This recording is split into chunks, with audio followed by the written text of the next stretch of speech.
welcome back to the On the House podcast. This is episode 6, 2025. Welcome to the new year. Welcome. Happy New Year, everybody. Happy New Happy Year. New Year. Happy holidays. Happy New Year. Yeah, we're glad to be back. I'm Joey Hauser, as always, here with my brother and our dad, the Big House, and back after a nice little holiday season. We had a good Christmas together. New Year's, Dad, you guys spent with Nikki back home, so that was good, our older sister. We'll get into that a bit, but good to be back, keeping the show going on the podcast. Took a little hiatus, but we needed to. Nice little holiday. So Yeah, it was good. It was well spent together, too. Great 2 weeks. yeah, it was really good. So we got a nice little episode slated for you guys. Very special guests who will be joining us. Sam, your teammate and friend, Luke Kornet, member of the Boston Celtics, of course. But he's had a nice little NBA career for himself, so I'm excited to kind of dive into that, pull the curtain back, because we know from you know, he's a great personality, so that'll be good. But along with that, we got some recent updates for you guys, kind of what we always do, what's been going on with our lives, cover some sports, college, professional, wise words from the Big House again, and then we'll dive right into our conversation with Luke. We got he's going to join us for our top 3 categories. Got some good ones, but we got some good questions for him. So before we get rolling here, first things first, Sam, you got our one shout out of the episode. So why don't you take it away? Let's hear it. All right. Residing formerly from East Troy, Wisconsin.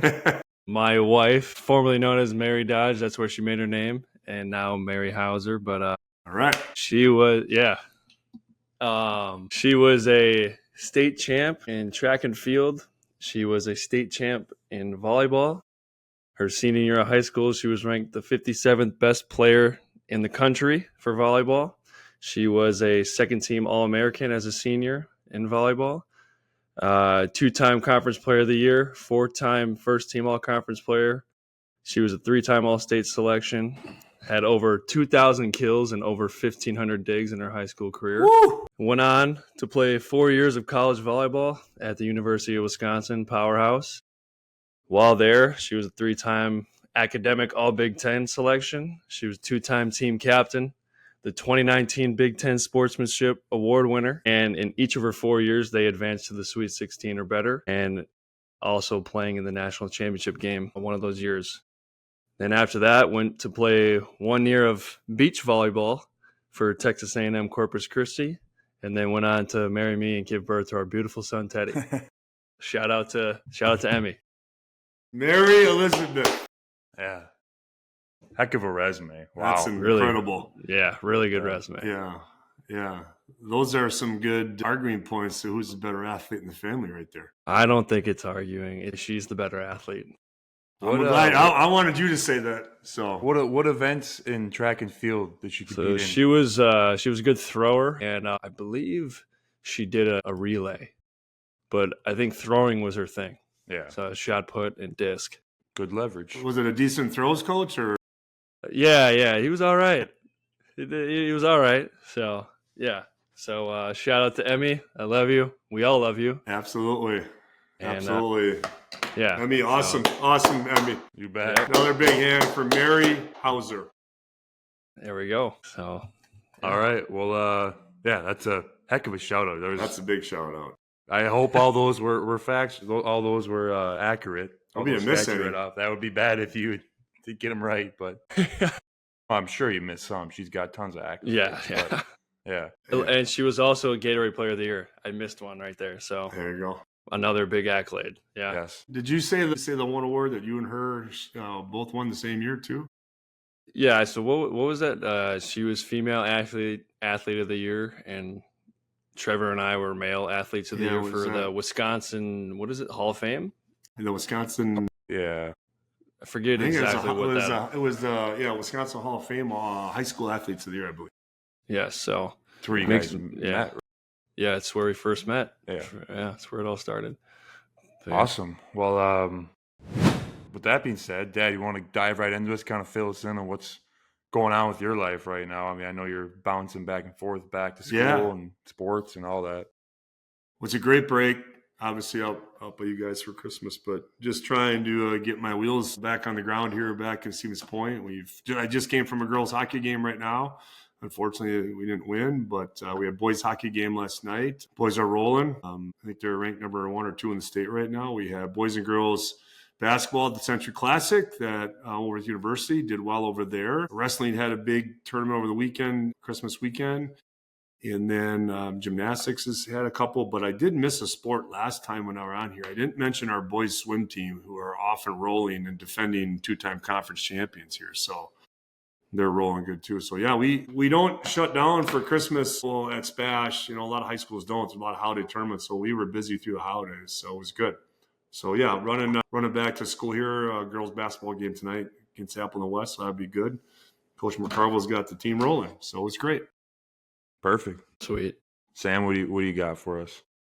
So I'm currently in Oklahoma City on this is our third game of a 4-game trip. Since we last left off here, we were down in Orlando, just missed Joey's last game of the showcase down there by a couple hours. But a bunch of us were able to go to the main Celtics game, so that was cool. And then we had Christmas all together, which was fun. What else here? And then, yeah, that's it. We go to Denver from here and then back home for a week and then out on another road trip. So, yeah, we're kind of bouncing around a lot this month. What's OKC like? I mean, you've probably been there a couple times. Is it a nice city?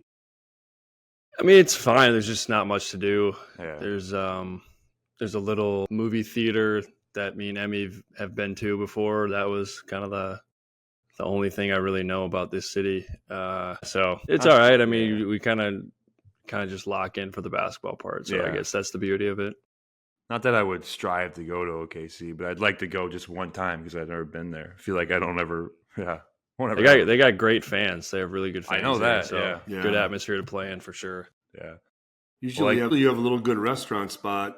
Sometimes when you go there, is there one that you guys have visited routinely in Oklahoma City? Well, they got good steakhouses here, I believe, but I haven't been to any. The only place I've been to is more of like a kind of a quick trippy vibe. It's called Brahms. That Blake Griffin, when he was on our team, he's from here. He took Peyton and I there one time. It's sort of a little market, but also sort of a fast foodish burger joint. So, and you can get gas there too. I believe so. Sounds like Quick Trip. It's pretty good. Yeah. Pretty good. Yeah. Stuff right there. Well, yeah, since our last episode, had the G League showcase down in Orlando, straight up to Boston. After that for me, for the family Christmas. Sam, you had the Christmas Day game. Didn't really matter what the result was. It was just good to see everybody. And I actually flew down right back to Orlando. We had our first G League regular season game. We kind of talked about the difference in the two. The G League's got like the showcase season. Then once the showcase is done, you get into your regular season. So we talked about that a little bit last episode. But now we got a little home stretch here, so I'm enjoying being in one spot for a little bit, not being on the road, living in hotels. But started off with a couple wins, so we're doing well, and things are rolling now. It's right into it. Yeah, Dad, you got a best present that you got for Christmas? Well, waking up Christmas morning and being able to hold Teddy was probably the best one. Ooh. Wow. Yeah, Teddy's stealing the show. You asked, so I went there. I mean, that's a good one. That's a good answer. Obviously, first family together with our first grandchild, but that was pretty cool waking up and then Mom and I watching our grandchild. That was the bomb. Yeah, that's cool. Sam, best Christmas present? How about don't include Teddy? That probably was your, Yeah. All right. So Teddy aside, Emmy got me a Jordan Love jersey. Oh, yeah. So I can add that to the collection of my Packer jerseys. So that was a good one. I would say my favorite one for sure had to be the nose hair trimmer. Hoping you're going to say that. Yeah. Well, I requested it because I noticed I had a couple of hairs that were getting long, and it does a really good job. Like, really good job. Well, that's good. Manscaped, great brand. Shout out to Manscaped. Maybe they see this. Yeah, I might have to. I might have to get a couple more out of them. Yeah, no, they're good. I got a whole this morning. I got a whole beard thing from them, and they're great. You ever use that beard catcher I got a couple? So I used it a couple of times, and then it just seemed to take up space. So maybe got rid of it. You know what? That was kind of just a late add-on gift, like 2 Christmases Yeah. ago. So That's all right. It was used. we did. I could add one thing though. I will say the tickets to the Queen I thought you were concert for the fans from the '80s that are listening out there. We've got tickets to the Queen band, whatever it is, over in Appleton there at the PAC. Yeah. So that will be a good night too. So Yeah. you guys caught us off guard with that one. That was good. That was well Even played. if you're not a these music fan, I feel like you should probably know who Queen is. Yeah, you at least know one of their songs. Yeah. Something cool that we did, probably gonna maybe be a tradition for us now. We selected a family trip during our Christmas while we were together. We selected where we're gonna go next summer, and we kind of did it in a unique way. And we all put in some locations, some destinations, and we drew them out of the hat. Each one that we drew out, that's where we weren't going until we got down to 2. We each put in 2 destinations that we potentially wanted to go, and then those last 2 we were going to vote on, and we ended up getting the same one. So yeah. So Lake Tahoe. Lake Tahoe. We're going to Lake Tahoe. Any listeners out there that got great suggestions, please send those in. Yeah, please do. It's not a familiar area for us, but I think it's going to be a good vacation because it's out of what we kind of are used to, and we don't really go out west very much. Yeah. So. But I think it'll be somewhat kind of what we're used to. I mean, we're going to get sort of a cabin house on the lake. We'll be able to make it our own. Yeah. Nikki's been doing some hard research on that. Yeah. It'll be fun. All right. What was our favorite part of the Christmas dinner that was cooked? It's hard. The sweet potato pie. There's a lot of good stuff. Yeah. Let's just start with that. There was a lot of good stuff. Nothing was bad. Sweet potato pie obviously highlighted the desserts for sure because it was homemade. Homemade whipped cream too. I gotta say that this is not my favorite. This wasn't my favorite of the Christmas meals, but the underrated was the bread maker that I got Emmy. Started off a good gift. It started off a little slow, and I was upset that it wasn't gonna be a good gift, but somehow it rebounded and it made the second loaf a lot better. It's a good gift. That was a good gift. But we just finished that loaf the other day. Yeah, my favorite for sure is it's got to be the steaks. Dad, you got some Omaha steaks. Probably saw the commercial. Everyone's seen the Omaha Steaks commercials, but they were cooked perfectly. It's good marketing on their part. But we'll shout out to Omaha Steaks right here to see if they're listening today, and let them know that we did try a pack of their steaks, and it turned out pretty darn nice. It turned out great. Man, hard to pick one, but I'm a big sides guy, so I'm gonna have to go with the mac and cheese. Oh, yeah, that was really good, and the second day was really good as well, which is the telltale sign of a good meal. Yeah, well, pasta always gets better second day. Yeah, I'm not a mac and cheese fan. I don't know why. I used to like it. I can't get into it. It's too simple for me. I like mac and cheese. I actually didn't. Steaks isn't too simple for you. Humans have been eating steaks since we were on 4 legs. I mean, come on. It's fair. I gotta go with Joey though. The whole meal was fantastic. Everybody had a hand in it. That was even better. But that sweet potato pie was everything that I hoped it for and a little bit more. Yeah, I think unanimously when we talked about it, everybody kind of said the sweet potato pie was their favorite. If I was the only one there, I could have ate the whole pie myself. Yeah, no doubt. Good job to the ladies of the family for making that one. That was phenomenal. Yeah. Well, all in all, as we kind of wrap that up, it was a great Christmas spent together. Let's move on to some sports here. Let's get right into college basketball. I just watched Michigan State last night. Big win versus Ohio State. 3-0 in Big Ten. They're looking good. Turned over the ball a little bit too much, but you go on the road and win a Big Ten game, and you're a ranked team. Teams are going to come at you. Like, people were a little worried early on about what they were going to look like, but they're piecing it together and they're looking good. So I'm excited to see. Hopefully, they can just keep it rolling. Yeah, they look good right now. Yeah. I saw Trey Holloman's mom and dad at Sam's game the other night, so got a chance to talk to Andre a little bit, and they're rolling. Did you get a chance to see? There's a picture of Trey Holloman and a kid from Ohio State. They look exactly alike, except one just got a little bit longer hair. Ohio State's point guard, I can't think of his name, but like doppelgangers. I wonder if I could send you guys a picture.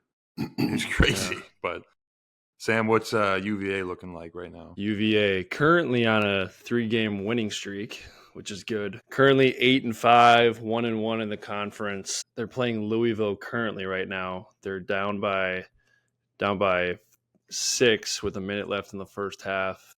So hopefully we can fight back in the second half there. I think it's at home too, so don't want to lose a home game, but they're maybe finding their footing a little bit. 3 in a row. Not saying the competition was great, but 3 in a row is 3 in a row. And for a team that is trying to figure out who they are, I think that's important. So we'll see. They're still kind of trying to figure it out right now. Dad, I actually did watch NC State. I watched that game a couple days ago. What was that? Maybe a week ago. Yeah, they finished it off. What's his name can really shoot it. Can't think of his name right now. From UVA. McNeely. Yeah. Isaac McNeely. He's I think he's top 2 or 3 in the country in 3-point percentage there right now. He can really shoot it. Yeah. Dad, any UMD updates?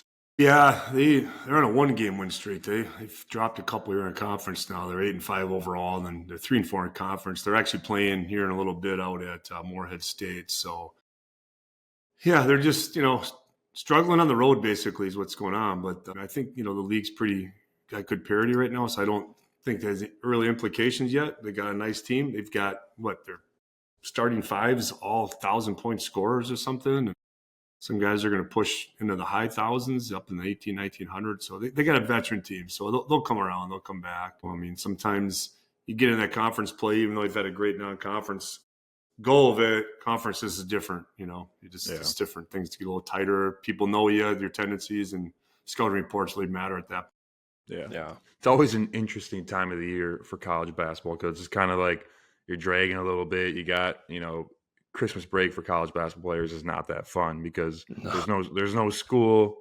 Probably have 2 days, and then there's no time restrictions on practice hours for that month. Now so it's tough. Everybody's getting in the conference, like you said, Dad. You see opponents twice. There's going to be a lot of upsets, a lot of teams that they don't show up on a night. So there's a lot of just parity. Like there's just a lot of parity in college basketball during this time of year. But then it obviously gets really excited in March. Yeah. Now, small college guys, we always liked the holidays because it meant we were getting like $5 here and there to get a few meals. And that still happens. Yeah. Never had to go to class. And, obviously we didn't do 2 days like you guys did or, have that going. But, yeah, that was always a good time in Duluth because it's like get practice done and get down to the warehouse bar and spend our $5. What's your guys' thoughts on the football playoffs and how the first trial run year is kind of shaken down? I like it. I think the first 2 rounds should be home field advantage, and then the semis and championship should be neutral site. And also the top 4 seeds all lost. The teams who had the bye, which was interesting. I mean, kind of you could argue playing that first game was beneficial. Yeah. I think they should just take out you have to be a conference winner qualification. Like, why not just take the top 4 teams for the byes? Or maybe when everybody is in, you reseed. Yeah. Something like that. But I think it's cool. Do the NFL format. NFL is kind of like that, where conference winners automatically get there's only 2 teams with a bye. Or they could just go 16 teams, play everybody. That'd be kind of cool. But NFL's not a straight bracket, though. Like, depends who wins. No, it's not. I think that's what you're saying. You could do that. But I like the whole concept of it. I like the bracket of it. I think, if you're the home seed, higher seed, play everything at home until the finals or whatever. Semi. I think I'm sorry. I think the first 2 rounds should be home field. Yeah, if you're gonna have a bye, like you should deserve to not have to travel the next week to go play. Yeah. But I would think this though. It's unique that the 4 seeds lost, but to your point, Joey or Sam, who mentioned the first game of the tournament's always the hardest. Yeah, and those teams got one down, and they're ready to roll. They're back in routine, right? They're back in the routines. Yeah, I did say this before it started. I thought Ohio State was going to win it all. I don't know if I told anyone, but that's what I thought before they won their first round game. I just had a feeling that they had a nice, easy kind of road. They were going to have to play Oregon again. Hard to beat a team twice. Yep. Especially a team that spends $20 million on their roster. But that Texas Arizona State game was pretty wild. I don't know. I love that. I know Joey was watching. Dad, did you watch? I watched, and I I mean, I didn't have any skin in the game, but I was just like pulling for Arizona at the end there Yeah, I love that for some running back. reason. The running back got the MVP of the game, even Yeah. though they lost. Yeah. And so I don't know if it's true or not, but apparently ASU is like appealing the result or something like that. So there was the field goal kick in the Yeah. middle of the game that it got blocked and then bounced off the ground and went through the field goal went through the uprights. So by rule, it's technically still 3 points because it's a live ball. Only in college that counts? I want to say. I'm not sure, but so I don't really know what point in the game that was, but I don't know if it would have made a difference or not. But I don't know if they're actually appealing. There was a rumor that they might. Yeah. I mean, I don't think it would have changed the result, but it's kind of interesting that you have the two guys underneath the field goal to make sure everything's right down there, and they don't know that rule. So you got to think. I mean, you would think they got to know that rule. So it could have changed the momentum of the game for sure, but interesting play that just kind of got brushed over. Yeah. I think though Arizona State did everything they had to do to win, and then how did that guy get behind them? Well, in overtime there. Yeah. So that's so like people say they should have played prevent, but then say the guy catches it, then people get mad, they play prevent. So they blitz, it doesn't work, and then they're like, well, why did they blitz? I don't have a problem with the blitz, but I think that, just nobody behind it, right? Nobody behind it, Yeah. Texas's kicker was happy to see that. Yeah, he was. Guy had a rough end of the game. Yeah. Talk about a momentum shift, though. Arizona State was that one play away from winning gave up 2 straight touchdowns on 2 straight plays. Yeah. That's just crazy. Yeah. So, I like the whole concept of it. I've watched it more than I have in the past. So, because I liked watching the FCS brackets, like North Dakota State, Montana State. I like that because you know where you're going, you know who you're getting, and maybe that just makes it even better. Let's talk NFL a little bit. We've had a couple Packer games since our last episode. I think they're still up in the air if they're going to be a 6 or 7 seed, right? Yeah, I think this week determines kind of what happens. I don't know exactly. It was if they win and if the Commanders lose, there's 6, or is something like that. I think we just got to win because if we lose, we could play Lions or Vikings again, right? Whoever loses that game, 2 versus 7. Yeah. Eagles. Oh, they're the 2 seed? Eagles would be the 2 because they're the division winner. Yeah, that's right. Yeah. I think it's either. I think it'll be Eagles or who's the 3 seed? Would it be the Rams right now? Thinks. I'm just trying to look it up. It's taking me. That makes sense. So right now the Packers they're sitting 7, so they need Dallas to beat Washington, and we have to win to get to 6. I think if we just win, we're the 6. Well, he just said we need Washington to lose. Washington has to lose because they're 6 right now. They have to lose. Okay. With a tiebreaker. Yeah. I think it's maybe record within division or something like that. Either way, I feel good about whoever we're going to play because I know whoever we're going to play in the playoffs doesn't want to see us the first round. If it laid out today, we'd play the Eagles. Yeah. Tough to beat a team twice. Yeah. But how about the Jets? I wonder what's going to happen.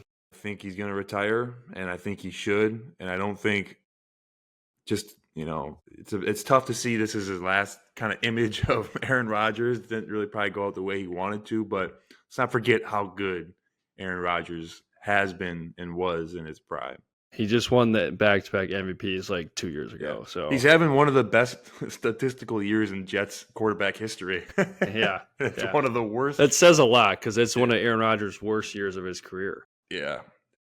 Who do you think? You can go. Not retiring. I think he's going to give it one more year. It's too much. It's just too much ego on the line there yet. Yeah. His brand is still who he is, right? Well, you can't go out like that. I love the documentary. We haven't talked about that since our last one. We all watched it. Yeah. I mean, you watch that and you think there's no way this guy's going to retire because he just wants to prove that he's still got it. Yeah. That's why I say what I say after watching that. That's why I don't think he's retired. Yeah. Who do you think is front runner for MVP right now? There's been kind of some discussion about this. I think Lamar Jackson is, but I have an argument for Joe Burrow if they make the playoffs because he's having like one of the best quarterback years ever. They need a lot of dominoes to fall for them to make it as well as win, but they still have a chance. Yeah, they still do. They got to win. Denver has to lose for sure, and then I think someone else has to lose. He's having like an unbelievable year. Yeah, statistically, he's literally carried their team. Like he has to play perfect or else they lose. It's kind of crazy to watch. What if Sam Darnold takes his team to a one? I was just going to say it. I know. Sam Darnold's stats are like second best in the NFL right now, I believe, aren't they? Might be up there. Yeah. Well, Joe Burrow's he's got probably the best passing stats, but the problem is they're 7 and 8 or 8 and 9, whatever they are. 8 and 8. Yeah. Lamar's. Josh Allen too. Josh Allen has been unbelievable. He's my pick. Josh Allen's my pick. You could even throw Saquon in there if you really wanted to. Yeah, you know, probably hasn't had enough touchdowns, but I think it's a two-headed race between Lamar and Josh Allen. Last question to kind of wrap up our sports talk here. You know, we talked about numbers being down in the NBA. Now the NFL is kind of taking over the Christmas Day games. It is. Well, that's probably why the NBA numbers are down. Yeah, but God, you'd think they kind of would leave it alone because the NBA leaves alone Thanksgiving. They already know, like, there's no reason for us to play games on that day. It's all about making money. NFL, TV contracts, though, maybe the negotiation, that's like, hey, the deal is you're going to play on Christmas Day now. Yeah. Anything to cut a check, I guess. I know. The numbers say might as well play Christmas Day. But for football, though, I mean, where it lands on the calendar is not going to be Christmas Day next year. They're not playing on Christmas Day next year. This is the way the calendar lands. True. But this year they squeezed in, like the Chiefs played 3 games in 11 days. Like these guys. Like what if it's on a Tuesday or a Monday? Like there's only going to be one Monday night game. Yeah, maybe 2. I don't know. It's kind of weird. It seems like it's forced a little bit for the NFL. NBA is pretty slotted, but I don't know. It is what it is. People probably just love more sports. NBA wise, here Sam, you fill us in on Celtics a little bit, so we don't. Yeah, we had a not a great finish to December in terms of record. I think we were 5-5 to finish the month, but we started the new year pretty well, and we started this road trip really well against 2 good teams, and then we got 2 pretty tough games here with Oklahoma City Thunder and the Denver Nuggets. So kind of a measuring stick, 2 games here to see kind of where we're at, but we started to change a couple things up on how we're playing on defense and stuff like that. So it's worked the last couple games. So hopefully we can keep it going. Yeah, there's a lot of stuff going on. I feel like in the NBA, once again, tons of injuries. I feel like I always see injuries happening, which you never like to see. The whole Jimmy Butler Miami thing is interesting. Just there was trade rumors, but then both Heat and Jimmy Butler kind of seemed like we're denying him, and now he's like is requesting a trade and the suspension. It's just interesting. It'd be curious to see how that one plays out. Yeah, I know the Players Association was going to appeal. They're appealing his suspension because it's been suspended by the Heat, I think. Yeah. So no way they're trading that guy. Yeah, I don't know. I don't know what's going to happen. Who knows? It'd be interesting to see where he ends up if he does get traded. I mean, he has moved a little bit here and there, obviously in his career, but I just don't see the Heat trading him. He's too much of their fabric. Yep. Yeah. So, all right back into our next segment here. Of course, we got the wise words from the Big House presented by No Shovel Club. Can't forget that. Dad, you've always had some good food for thought for us each episode that we've started this. So what do you got for us today? Well, looking through some of the stuff, Bruce Brown, obviously a huge influence for me when it comes to these kinds of things. But I chose the topic today is high trust versus low trust teams. Sam, you just mentioned you guys, maybe December didn't go as planned, So I feel like for high school, that Christmas time is a big hurdle. Once you get past Christmas, your team's, 8 to 10 games in, in some cases almost halfway through their season schedule. So the standard or the culture is probably going to start getting tested. Guys or girls maybe don't have the role they wanted, maybe not playing as much, maybe they got hurt.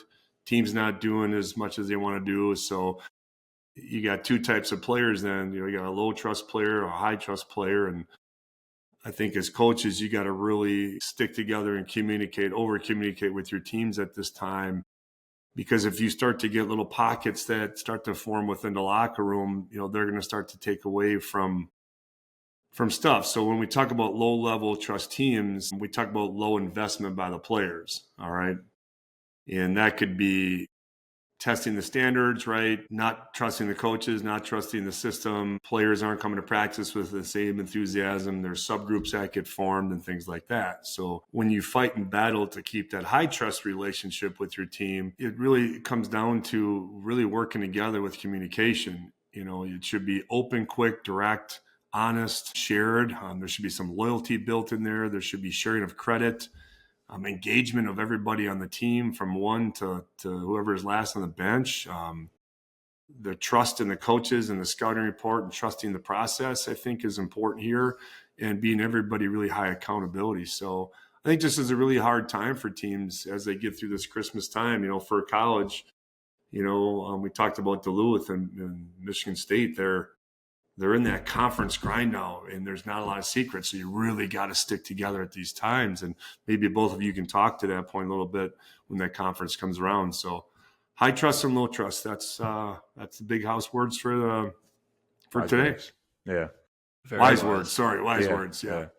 It's like you said in college basketball, especially now, I was a part of this a little bit, the transfer portal, the NIL stuff, but there's always going to be probably 2 to 3 guys on our team that just think they're getting screwed by the coach, by their other teammates not playing enough. Like, how do you get those guys to buy in? Like, how do you get them to be a part of that?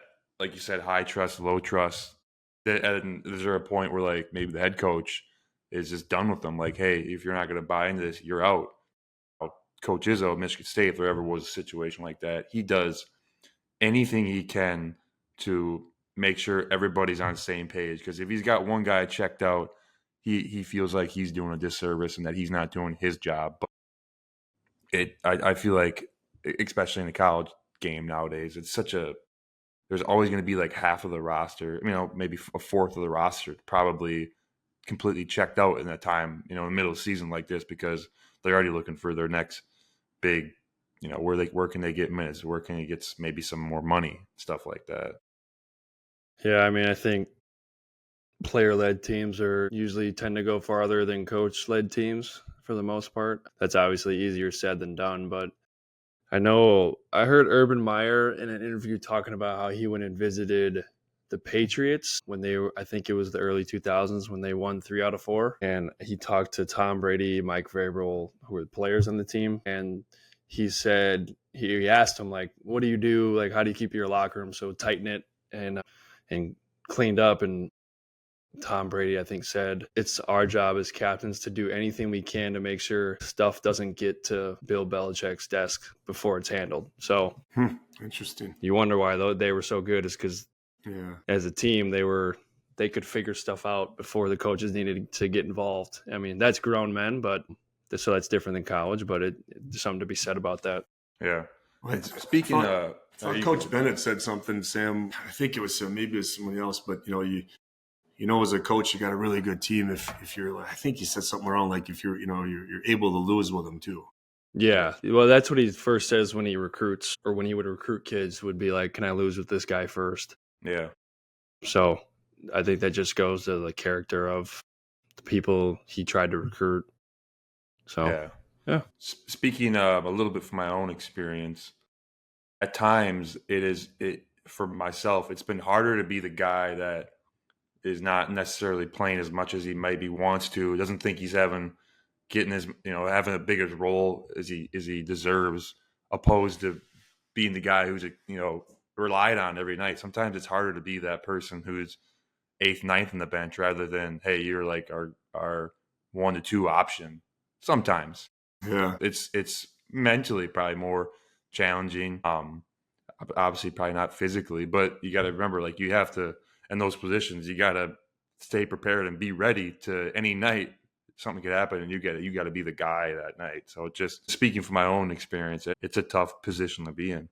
Mm-hmm. I would say for coaches, especially young coaches, that I see that through that where, you got to make sure you spend your energy in the right spots. Do you really have to spend all the energy with maybe your first, second, or third best players? Yeah. But like you said, like, hey, I know I'm going to need 6, 7, 8, 9, and beyond that to come in a short window, be super effective, even though they haven't played as much. So I might need to consider talking with them more consistently than maybe my best player.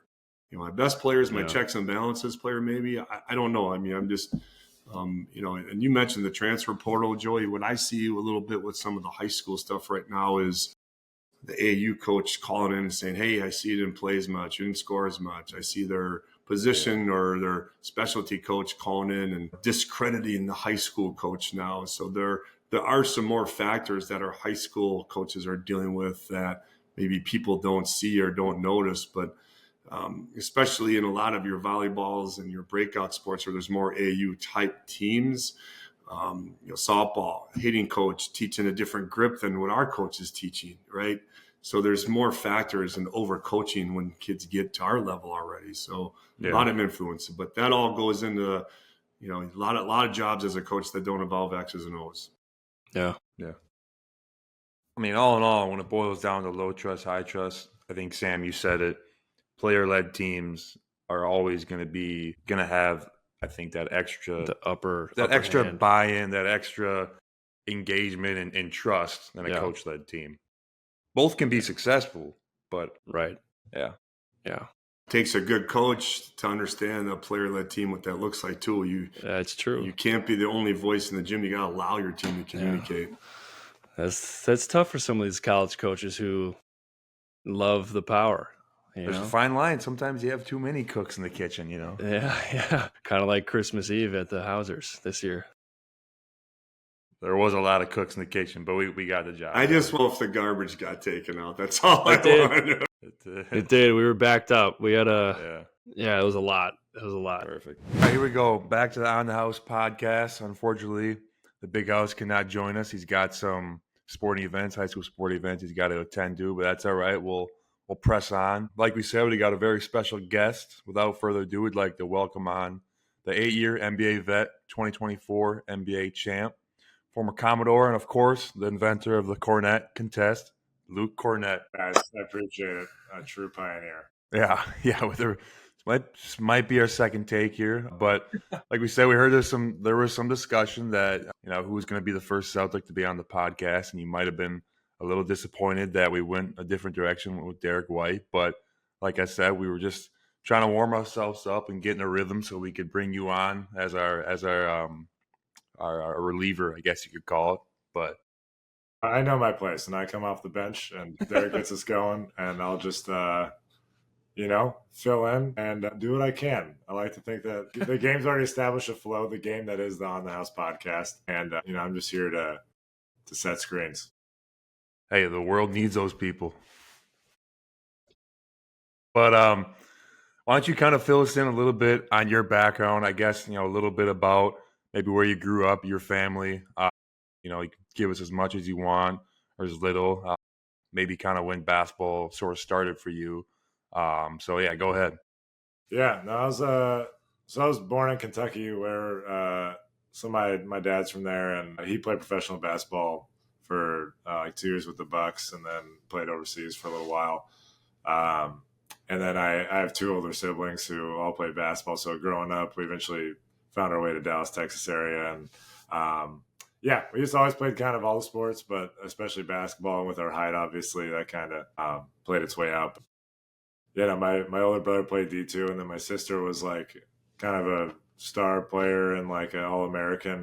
So she was just a year older than me, and so I always played with her growing up, and we played on the same teams and all that stuff. But I always played basketball, but I wasn't really all too great at it, and I was a really late bloomer, where I went through all of high school my senior season and didn't have any like Division I offers. So I was just like, well, school it is. Thinking about going to SMU and maybe like walking on or being a manager or something like that. But then I'd kept growing even through my senior year and ended up playing a little bit in like a little senior showcase thing or as an unsigned senior. And Miles Turner was on my team. It was like one of the hottest rising prospects the year below me. So got a lot of attention from there, and then ended up being able to go to Vanderbilt. But even then I was kind of like, well, I can go to Vanderbilt, get like a good degree, play basketball. This is cool. But then just kind of as I went along in college, I definitely, I don't know, the scale started tilting towards basketball and realizing like I had a chance of being a professional basketball player.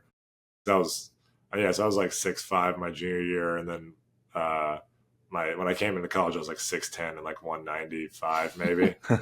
And so but then I like kept growing and kept getting stronger and stuff, and then especially by my junior year, I was like, okay, I think I'm going to be a professional basketball player and hopefully in the NBA. But that was kind of the progression. I was always a pretty good player, but was never really like, kind of this stud where I was like very confident that the next level was going to be there for me. And then it's been fortunate enough to like, I went undrafted and got a 2-way, and then be able to kind of carve out a career from there.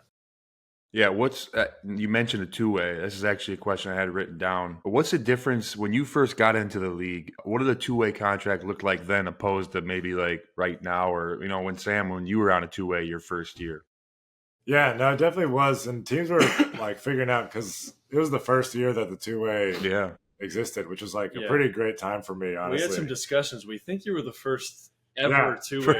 I think I might be the first 2-way ever. I think so. I agreed to it like an hour or two after the draft. Now in NBA history. And that was the thing too, where like at that point they weren't even sure of like second round picks. Like now, like a lot of later second round picks are kind of like almost like automatically set to being 2-ways. Yeah. Like that really wasn't a thing, and teams didn't really know what. But so I might once again pioneer in another realm, first 2-way player ever. But like it's funny because then you were like maxed out at 45 days that you could even be up with the NBA team. And you also only got paid like the NBA rate for every day you were up. And so like you're kind of on like this like base G League, or not the base G League, but I don't know, it was like 50,000, I think was like what was guaranteed. But then like every day you were up, you were making like such a larger daily wage than that. So you're like really pumped anytime you just get called up for like a practice or anything. But fortunately, I was on a team that year we're actually pretty good. We're like 20-20, but then KP, who was on that New York team, ended up tearing his ACL, and then we kind of ended up like really just being awful. And so I got to play a lot the last like 2 months or so of the season, and that kind of like ended up playing its way into me being able to be back the next year and then kind of go from there. It's interesting. So they didn't even did they even have like a name for it? Like, hey, we're going to bring you up these days, but for some reason we got to like pay you this amount. Maybe we'll just call it a 2-way. Because it was strange of them like coming up with it. I think they was just trying to find some way to like build out the teams to have like younger guys that they could develop or whatever. But like me and Isaiah Hicks from North Carolina, who won the championship the year before, we would just like randomly get the call of like, hey, you're going to be at practice tomorrow. And the nice thing about New York is like we practice at the same building as the Knicks. And we're all in the same place. So then all of a sudden we're just like, all right, sick. And we'd just be in there, do it like one day. And then but it was like very random until the last like part of the season we were able to be up. So you started, that was with the Knicks, correct? First year.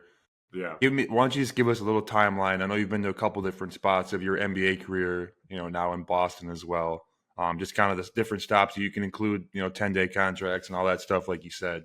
Yeah, so I started off as a 2-way in New York, and then had like 1 year after that in like a regular NBA contract, and then I signed to Chicago for 2 years, and it was during the second year of that deal that I got traded to Boston, actually. And at that point, I was like really struggling in my career, and before then I was like a straight shooter and wasn't doing that well. So I was like, I got traded to Boston, was here for a little bit, and then that summer I found myself like without any offers, and I went to the G League, where I united for the first time with our very own Sam Hauser for the Maine Celtics, where we had also had Ryan Arcidiacono, who I played with in New York or Chicago. And Hope he's doing all right. We just played him the other day, and he got hurt, couldn't finish a game. So I don't know what happened, but hopefully he's all right. But continue. We had a squad in Maine for like 15 games before. I remember that. I was like, we had a COVID situation where I ended up getting like 10 days out of that, where I was in like Cleveland and then in Milwaukee, but that was a really weird time. Before, like, after the trade deadline, both me and Sam got called up to standard roster deals. contracts. For the rest of the year. And then I've been able to be with Boston since then, kind of just year by year. Yeah. I got 2 questions here. One quick one. How is that when you go like on a 10-day? Is it kind of weird when you go, when you come back, it's like, hey, like, good to see you guys again? Because you got to go back to the team that has your G League, right? So we haven't had a guy that I've played with that's had that happen. Like, how weird is that situation, kind of? It is a little strange. Like, and I was on like back-to-back ones, so I never really went back to the team. And then Yeah, when I I remember came that back, one, yeah. it was like 3 weeks or a month later. Yeah. I'm just like, Yeah. hey guys. But that was also a really weird time because that COVID year, like, there were 10 days everywhere Yeah. because Yeah. Everybody bet, was yeah. cracking, and you had to do the mandatory 10 days of not even going in, I think, right? yeah. So, So it was like it was a weird process, and like the showcase was going on when I got the first call up, and like the showcase by the end of it, it felt like half the guys in the room were gone because like no, like literally the main Celtics, Yeah. literally at hotels, like, hey, can you play for us yeah, tonight? we were just picking guys up off the street. We had like I it's funny 'cause I didn't even leave until after our 2 games there, but we had like 3 of our usual guys, and we had like 3 random guys who were Yeah. in rotation who we like never met until like the day before. Yeah. That was a strange. That was also like a very weird year because of the COVID stuff. was. During my Cleveland 10-day, we actually came to Boston, and I was on the court for a Joe Johnson bucket. That was the most electric garbage time bucket in NBA history. Wow. It's like his last bucket ever. Yeah, I think it was. Yeah. And the garden was rocking. It was so yeah, that was like a weird time. Yeah, we've talked a little bit about how the G League roster turnover is crazy as is, and then you throw in a COVID season where NBA roster could have 4 guys out one night. That just makes it even crazier. Yeah. Anyways, like 38 guys or So something. yeah, that year. I think there was a total of it was between 35 and 40 players that the main Celtics had that year Yeah. on our team. that is, Like, so I wasn't even around. I wasn't even around for the showcase, but then because I Yeah. was called up because we had so many guys out. yeah. But when I came back to the team, it was like a whole new roster. Yeah. It was Man, weird. It That was weird. Yeah. insane. Yeah. You mentioned a little bit how, and I got a couple stats for you. We've talked about this one before. You're the NCAA all-time leader in 3-pointers made by players 7 foot or taller. You did know, yeah, you knew that. I don't remember. I think my friend might have had something, or one of our managers might have had something to do with that, Really? of like figuring that out. Yeah. An interesting caveat. Here's the thing: most of the 7-footers who are like hot their freshman year don't spend a lot of time in college. You know, That's they just go pro. Yeah. Lowry Markkinen would have blasted that record. Yeah. He's now. Joke's on him. Am I right? Yeah. I wonder Hey, where Trey Huff ranks on that list. He's probably He's pretty got to be close. up there. He didn't shoot many threes, though, I feel like, until his last 2 years. Yeah. Actually. I got him up. You also recorded a triple-double with blocks. Yeah, I did. That was Who was that against? That was against an Auburn team. Yeah, I was like up there in the country in blocks that year, my junior year, and I was I definitely had 8. 2 of them I contested well, and I'm not sure if I got all of it, but shout out to our SID. Yeah, he was like, I think he got a piece of it. Darn it. Yeah, it was a home game, you know? Yeah, and Points was my last thing to get to. I smoked 2 free throws with 9 points. Got the offensive rebound, lefty layup. That's how you got it. Yeah, no, it was almost an all-time choke. It was like with like less than a minute left. Yeah. That's awesome. And in no surprise, all-time block shots leader at Vanderbilt as well. Yeah. But you kind of talked about it. You were a sharpshooter coming into the league, big 7 foot, can shoot the ball. And you said you weren't doing that too well. When did that kind of, was it an off season or like a moment where you like, I got to kind of change my game? Because you watch your game nowadays and you do so many things. I mean, you're a really skilled 7-footer. You can pass, you can dribble, one thing that I always noticed in your game, you're really good at when you can't, when you can't grab the rebound with 2 hands, you're really good at tipping it to a teammate. I just noticed that a lot. But when did you kind of notice you had to make that adjustment to your game? Yeah, it was a bit of like a slow change. Like during my years in Chicago, I started like shooting the ball worse, and we had Zach LaVine there, which like a big thing for him was just like screening to get him open.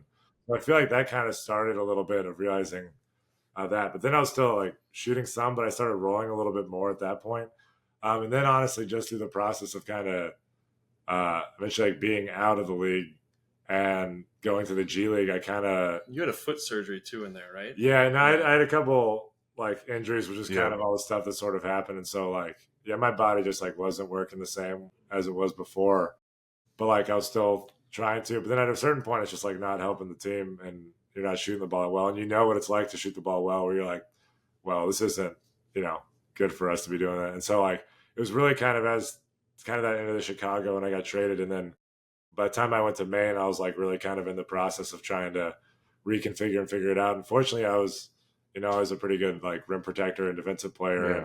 And, always was like a good like ball mover and stuff. But a lot of the screening stuff ended up helping because like as a shooter, I was always screening to try to get my own shot basically. But you just like learned a lot through those types of reps. And now I was just trying to figure out and apply it to rolling. And then, I mean, now I just feel like the biggest progression has been like offensively figuring out how you can kind of bring value, which has just led to like offensive rebounding. I mean, it's really just been kind of by necessity where I've had to sort of figure that out. And I haven't been able to figure out a way to be just kind of like a traditional roller type center. But yeah, obviously trying to be able to bring kind of those skills and just seeing the floor and kind of all that perimeter experience, I feel like helps just on both ends of just knowing what good offense looks like and trying to like in Maine, it was great. It was like we had Sam, who was like a movement shooter, and we had Arch and like a pretty skilled team. So it was just like figuring out as like a screener and handoffs and like how to kind of just facilitate offense. Yeah. That was a big part of kind of that progression. Yeah, you guys were really fun to watch when I could find the right streaming device. Yeah. We're gonna get to this later. It was, I don't know, that Maine Celtics team for like 14 games before the COVID stuff happened was some electric basketball. I'll tell you that. It was good times. We had a lot of fun games. That's for sure. Say you guys weren't Red Claws, were you? They were already Maine Pioneers once again. So your dad played at Vanderbilt as well, correct? Yeah, he did. Did you always kind of? Well, I guess you did say you were a late bloomer, but once you started figuring out like, hey, I could play a Division I ball, was it always kind of like I want to go to Vanderbilt and follow his footsteps? That was a school like we grew up watching, and I always kind of liked. I mean, I feel like as a kid, I was like, Vanderbilt was definitely always on the list. Like, I mean, Kentucky, I was from there, and like that seemed like Kentucky and Duke and those type of schools always seemed like. But like as I just got older, it was like, all right, well, that's not going to happen. So when it came to going to a school and picking a school, I really had no idea and didn't really have like anything that really drew me to any school. That therefore, when I was like kind of in that unsigned senior, then I got an offer from Vandy. It was a place I had actually like applied to as a school, hoping to get in, and then like now that was there, I was like, all right, well. It's like the one place I'm actually like familiar with and felt kind of comfortable with. And so, Virginia didn't recruit me. I'm like, what are the other options? Luke is a Wahoo at heart. I'm really? gonna get a grad degree just so I can claim Wahoo status. Hey, you could be part of their they got those secret societies down there. We do have right? secret societies. Well, you could tell us if you were part of it though. So yeah, it wouldn't even be worth it. I'll have to get on the end of that. Yeah. What did you think of Nick Saban's comments a couple months ago when he was chalking up Vanderbilt as an automatic road win? Or what did he say exactly? I forget exactly what he said. And then they lost to him. Yeah. So, I gotta say that went the high point of Vanderbilt football history. Didn't matter what happened the rest of the year. Yeah, no, it was. Yeah, I mean, big bowl win though. Well, I started getting big headed really quick. I want to say that. Yeah, we did get a big win in the famed Birmingham Bowl. Shout out to Clark Lee, doing a great job. But if we're going to be completely honest, that Saban comment, especially during his tenure, is not the wildest thing that's ever been said. We understand it, but you know what? We persist. We fight on. We're a school, first off. That's what we pride on. A lot of football schools, a lot of basketball schools. We're a school. Yeah. We know that. Baseball school. Baseball. Tim Corbin, trust me. He's the baseball Tony Bennett. He's my favorite. Yeah, he's amazing. Yeah. He's an awesome coach. Are you a Skip Bayless fan at all? Skip Bayless is another notable alum. Yeah. I don't know if I really have strong opinions concerning Mr. Bayless. What about Jay Cutler? Jay Cutler's a legend around there. I mean, he's definitely our most notable like football alum. Yeah, he's got to be. He's got some great stories. The Packers had a player by the name of Orrin Burks. Orrin. Yeah. So was he there when you were there? Yeah, no, we were like classmates. I think he was a Packer. He's on the roster for like 2 years. So we got together and talked a little bit. We were in Phoenix last year. The NFL PA meetings were going on. Okay. We met up. We were the same class. So Go Pack Go, baby. It was good to see him. That is, I always wanted to play at Vanderbilt because you guys, it's the benches on the baseline, right? Yeah, benches on the baseline and like the really long sideline before like the seats kind of go underneath, almost like a. So when you check in, do you have to run like to the middle of the? You have to like run to the middle of the court and just sit there. Yeah, like your guy is like floating out in the middle. It's crazy. And like, yeah, it's a little strange. It's crazy. Yeah, that is. We also used to have goals that had like two anchored stanchions that kind of came out, and they ended up replacing them with kind of like the normal goals, but. I always like the ones they just like descend from the ceiling and they bolt them in. But I'm just an old timer, just glory days and over here. Yeah. I got a question for Luke. Yeah. So your dad and Al Horford's dad were teammates in the NBA. Yeah. How crazy is it full circle that you and Al are now teammates? It really is pretty. I feel like it's pretty wild on like several, like, because I mean, it's weird that like I feel like him or my dad and his dad didn't also have like very long careers, so for them to both be lined up on the same team, now for me and Al to be on the same team, pretty awesome and providential. And then my dad has a story of like, I think he remembers like being at practice or working out, and like I think Al was like 2 years old, and his dad just had him like sitting kind of over on the side. And then now for the two of us to be on the same team, especially like, I mean, I honestly looked up to Al as like a player just like throughout my career and like through college and stuff like that. To then be able to play with him has been really cool and pretty wild in terms of like. So actually, Phil Pressey, who's one of our coaches too. My dad played with Paul Pressey, who was also with the Bucks. So it's like, all these things just kind of coming together. It's pretty cool. Yeah. Pretty cool full circle moment. Yeah. Your dad, so he's just a couple in passing, seeing him in the family room there at Celtics game. He's told my dad, and I've heard some of the stories that he has back from when he was playing, just some locker room stories. How different, has he told you any of those stories, like how different the NBA locker room was back then versus now? It does seem quite different. I'll say, I feel like, especially like I feel like with, I don't know, Artia, like, it's interesting in terms of like, one, it felt a little bit more like Wild Wild Westish back in the day. Yeah. Like just like dudes playing basketball kind of a thing. Whereas now I feel like it's very professional and like guys are so like routine driven and taking care of stuff and like all those types of things. That's very different. And also like crazy even thinking about like my dad was like 1989, I think, when he was drafted, and like you're just going to live in Milwaukee, which he's from Kentucky, and like you have no idea where you're at. You don't have like, phones or the internet or anything. So it's like you get an apartment and then you're just like knowing your route from the apartment to the gym and back. And you're like slowly just trying to expand but it's like people from all over. Isn't that crazy? Yeah. You can't just look up, hey, what's the best restaurant on your phone or something. Like you got to go hear it from somebody, a local. Go find it. That's the locals. I think his team too is also like kind of an older, like more veteran type teams. I think that also shapes stuff. And they had some notable characters back in the day, but I don't know if I know enough to really get into those details, but and even like the European stories and stuff of kind of that is like a whole different thing of one, like, clubs is just like all over the place, but then like conditions and like, man, I bet. And like locker rooms and showers is just like, even nowadays, it's still kind of like, even Nick Stauskas, when he was on our team, he was at a Baskonia, which is a pretty notable team over there. And he said like they were late on payments, like, pretty regularly. And that's a really notable club who has a really good successful. And you don't have a whole lot of recourse as a player to like figure out how you're gonna like get that money. Cause like you got no leverage to like, they're just like they could just send you home or just say like, we're not gonna pay you. I think my dad at a time, he said like they're sort of like almost trying to like just make him want to quit in a sense, and like would just make him have like extra workouts and then say you're late for the workouts and then like fine him, but then like not really tell him the stuff. And it's just like weird situations like that was like, all right. Or like bringing guys to like try to compete. My dad's just like talking to the guy who's coming in to work out who like might sort of supposed to be taking a spot. And my dad just being like, hey, make sure that they actually pay you though, because they might bring you in here and then you're just going to be like, I don't know. It's some wild. You never know, we got it good in here in America, I feel like, Here's a good question. What was kind of like your welcome to the NBA moment that you had? I mean, I know maybe it was, having to play in the G League or dealing with an injury. Was there like a one specific play that you got that's kind of like your welcome to NBA? I'm taking this in the negative sense, I imagine. I mean, it could be like if you had like a big tip-in game winner or something. I don't know.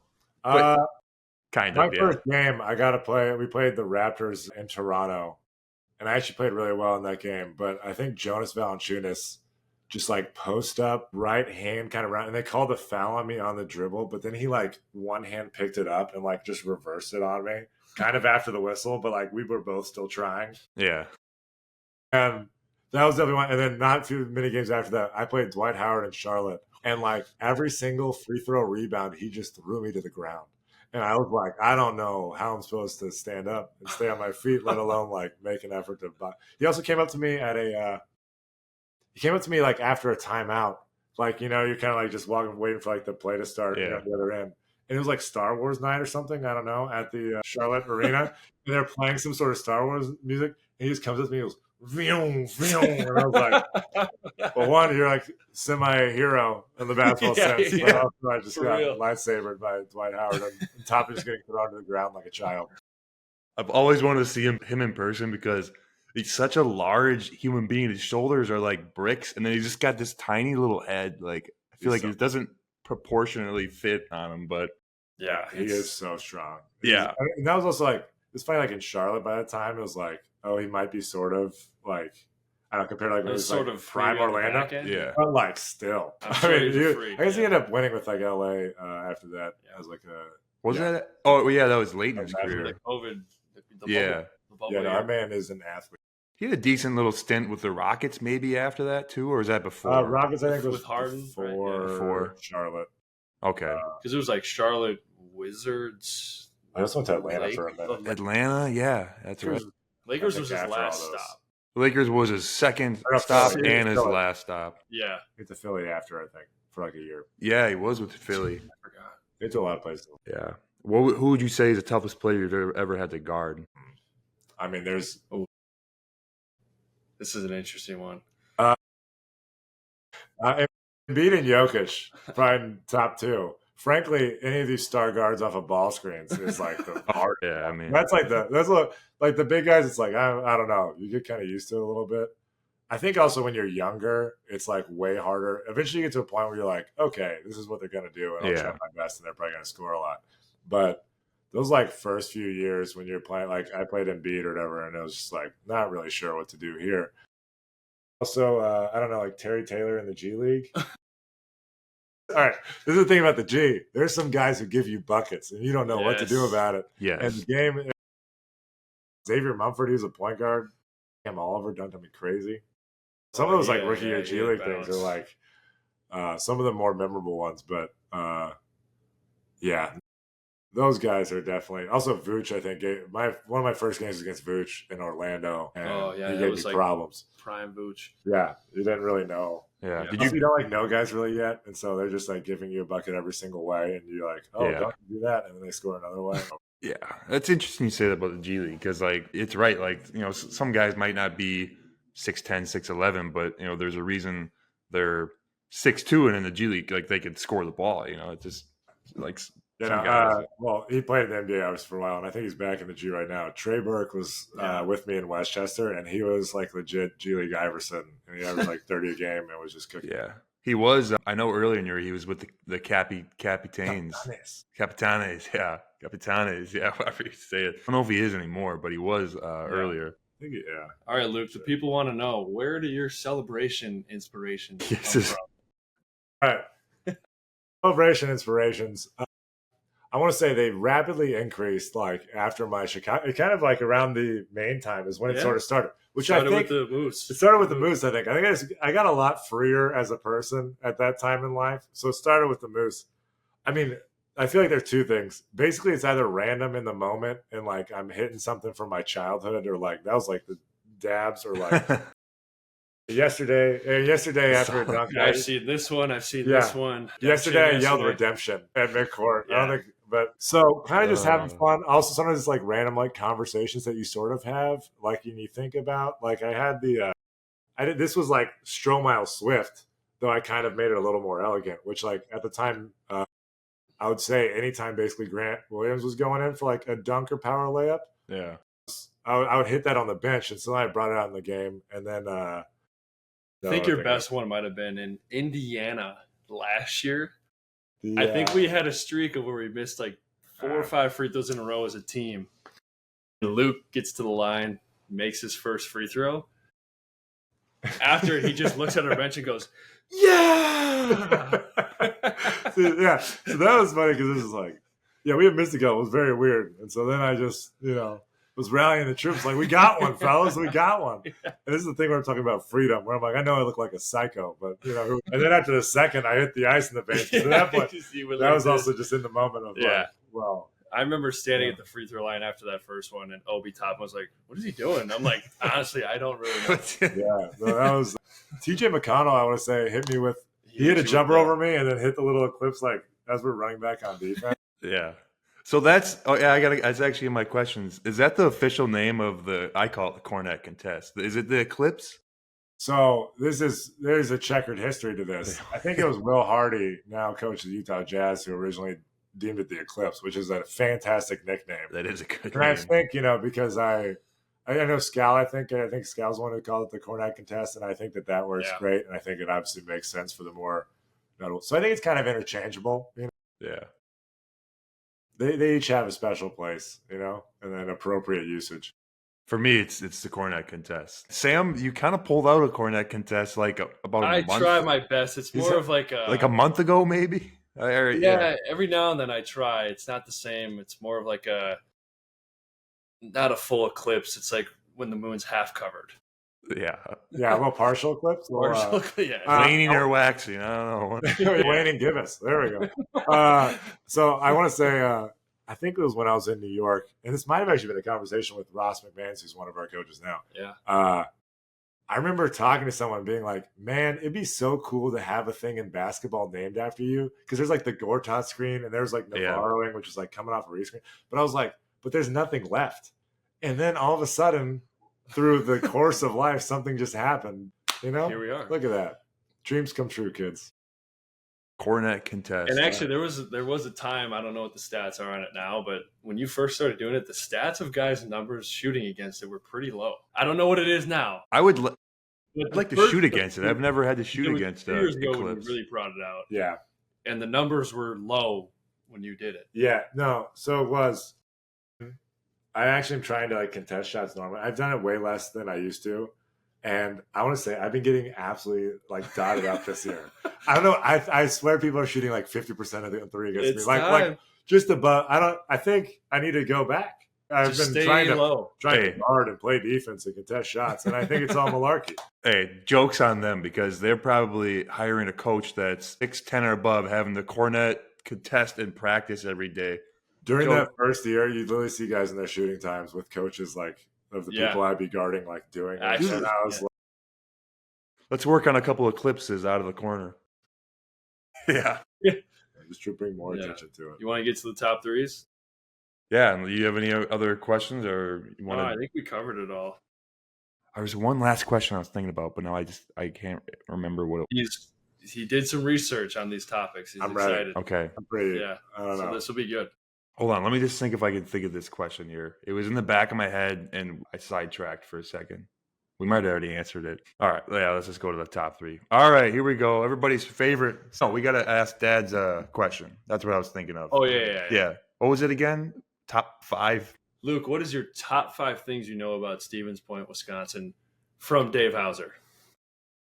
Top 5 things I know. Well, there's a lot of names that were just said. All right. Number 1, I was going to say 1 through 3, 1 through 5. Number 1 of all, the home of Tony Bennett. Yeah. It's got to be of course. Coach Bennett, huge fan. Yep. It was not surprising to me when I learned that he was from Stevens Point, salt of the earth. Doesn't surprise anyone, to be honest with you. All right, what else do I know about 2016 state champs with a Samuel and Joey Hauser basketball champs? Future location of the NBA compound where we're going to create a self-sustaining society of national basketball players and their children. And we're going to have cows, the best school basketball teams you've ever seen. Grass-fed?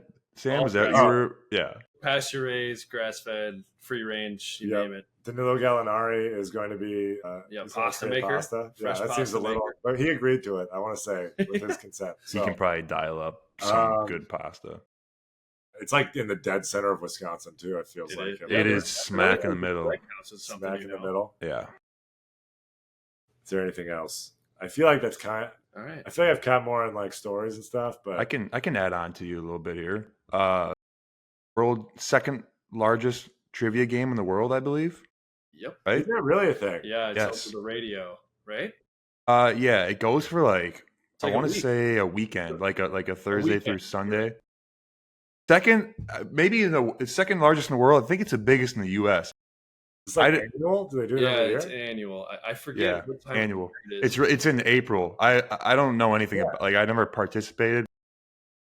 Families like get together and they like Yeah. people got to be up 24/7. I think like It's a big literally deal. like for like Yeah, 3 or I 4 think straight I days. I think was you better. call Yeah. in your answers too. Yeah, you call in your answers. You have to. There's other like things that you think you kind of have to like run around and maybe do certain tasks. I forget because we never participated. But another cool fact about Stevens Point: the most bars in a city square down in downtown Stevens Point, like in a city block, the most bars per Capita. capita. Yeah, I don't know what you would call it. Yeah, they're all bars. Well, yeah, there isn't another one other than a bar in the square. Unsurprising, in the heart of Wisconsin, we find something very quintessential Wisconsin, and It is. I'll have to visit sometime. We're gonna once we establish the compound, obviously, I'll have to survey, do some land surveying. Yeah, we got some open land for sure, but all great things are from Stevens Point. Yeah, I saw the Point merch. Do you have a hat? This is the Point. Oh, so Well- that's actually based in Southie. Yeah, Oh, it's at Boston. Yeah, it's a Boston. Ironically, yeah, It works for both. it does. It does. it works out great. When he first got it, I was like, did he custom make this? Do we know who Steven is? No, but you know what? He probably was a famous logger. There's a big logging community. They go down the river. You know, they have to use the river to move them. We learned this in like 4th grade social Yeah. studies or The whatever. big mural painting on the side of a building downtown with Yeah. loggers. Yeah. Wow. Hey, it's a sports town though. You know, we got some athletes. Yeah, not just Sam Hauser or Joey Hauser. You know, got some. The greatest coach. But yeah, Tony Bennett. Anyways, moving on here. We got top 3, everybody's favorite categories. Heard you came prepared for this one. Dialed in. Should we start it off? Let's go right away. Let's go with the top 3 fast food burger joints. Yeah. So how do you want to do? You want to just name your 3? Yeah, name your 3. I wrote down kind of my explanations for each. You know why I would like to Good. my stance. But Luke, why don't you start us off here? So it's burger joints, not specifics. Well, no, it can be specific burger. Like, All right. Well, number 1, far and away, and I grew up a little bit in Arizona.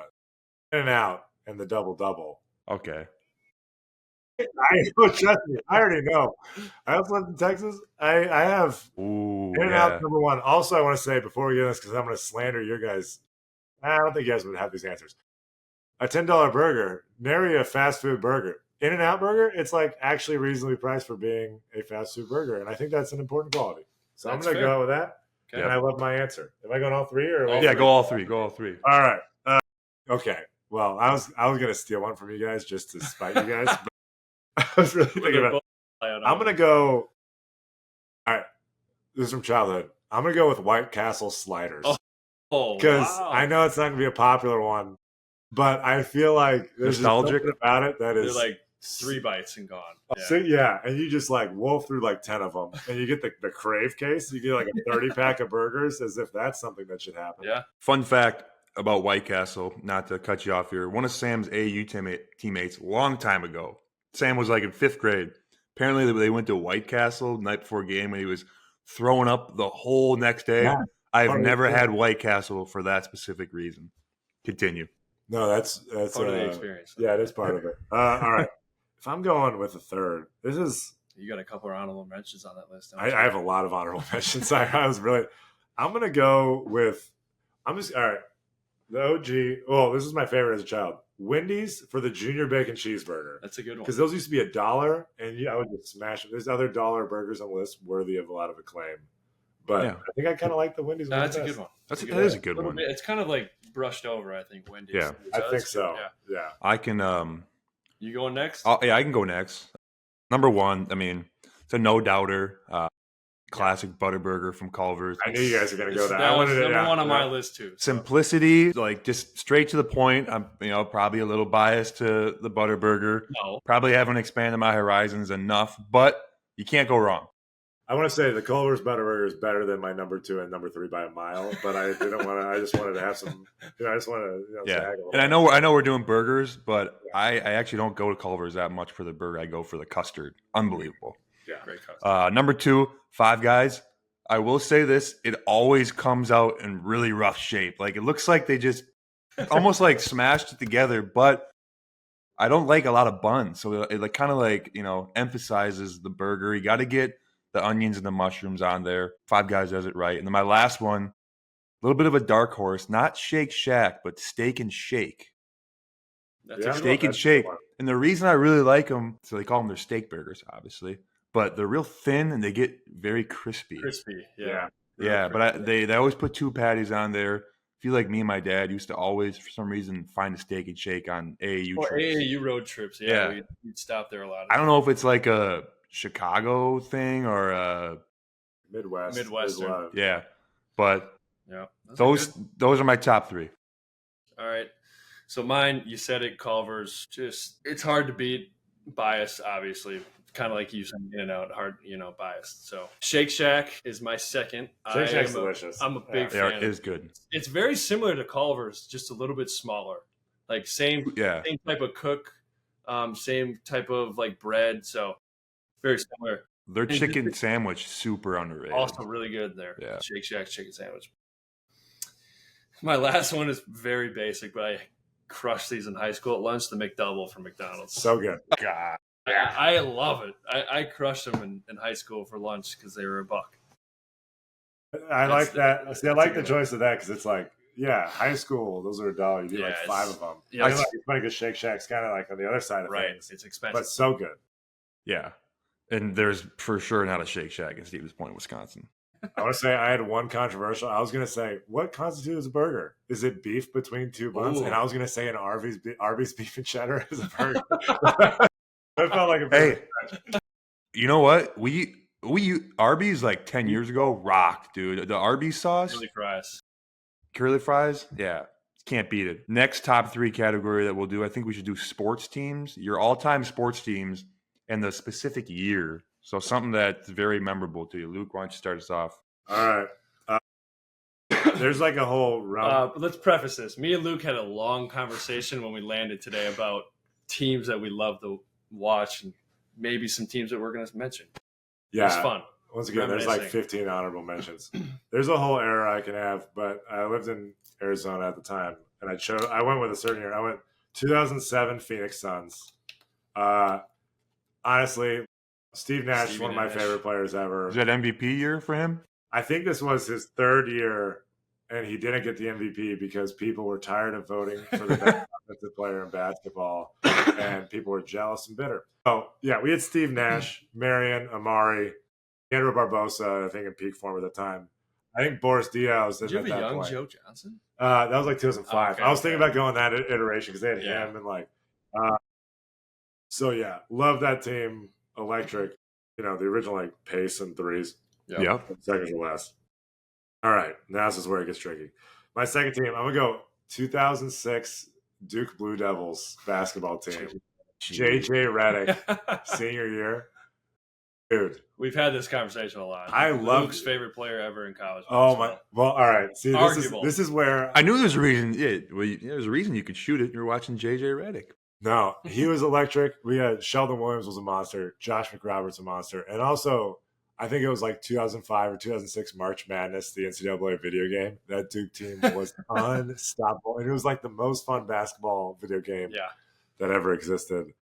All right, I've got like 5 different ones to go with. This is Man, I kind of want to stray away from. Also on the Duke Blue Devils, featuring Joe Pagliuca. I looked at the roster, way. and Pags is one of our owners, and his son was on that team. So a little shout out. All right, I like your honorable See, mentions. I've Those are got. good. All right, I'm gonna take this one because we'll do some honorable mentions as That well. is a good one right there. what is it gonna be? That's a good one. Wait, this one? Oh. Yeah. All right, I'm gonna go third basketball team, and I'm not gonna be ashamed about it. I was gonna go.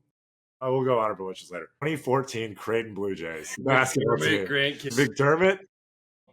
Ethan Rogge, remember that? Hey, Yeah. remember that Rodney game? was my favorite player. Doug was like all of their games. I was like had to be Dude. tuned because Doug was incredible. That's a and great Rocky just launched bombs. Me and Sam, we would always go back and watch. One of our old managers was a big Creighton. We grew up in Omaha fan, whatever. Yeah. And we'd always go back and watch that game they had against Villanova where they started off with 10 threes. And Gus Johnson just keeps going, Raggi from whoa. I gotta ask you about that. Raggi again from deep, and he whoa. Yeah, it's crazy. Amazing. They had a great team. That was a fun team. I was getting recruited by them at the time too, so it was pretty like, man, this is awesome. I ended up playing with Doug, and I had a Doug McDermott Bulls jersey shirt at one point in college, and I just never told him about that.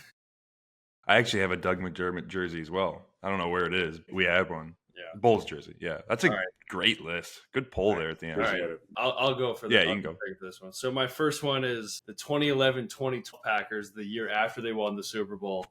15-1. That was fun to watch. Rodgers' first MVP award. They averaged the most points per game in the NFL that year. Obviously, they lost in the divisional round of the playoffs, which unfortunate waste of a season in terms of record. Horrible defense. Their wide receiver unit, I actually looked it up. I think they were ranked 21st out of 32 or something in defense.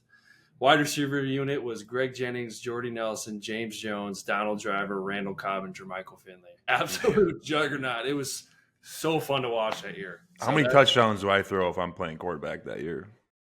20? Maybe. My second one, we mentioned this on the bus, the 2008 Redeem Team, USA Basketball. Yeah. Really fun. Also, that whole Olympics in general was awesome. Michael Phelps, Usain Bolt. Beijing, right? Yeah, it was so fun. Yeah, we talked about it. The USA gymnastics team was unbelievable. I'm more of a 2012 because of those Nike Elite socks that came out. All right, that's the USA. Those things were awesome with the symbol on it. Yeah. And then my third one is the 15-16 Warriors, 73-9, best regular season record ever, highest offensive rating in the NBA that year. Ball movement, player movement, Steph and Clay were so fun to watch. They're almost like annoyingly good. Like I remember the Bucks played them, and I think they started off the year like 19-0. Yeah, and they played the Bucks in Milwaukee, and everybody had shirts printed up that said 19-1, and they lost. No, they beat them. No, the Bucks did not beat them. They ended their streak that year. Maybe it was when they went to Golden State.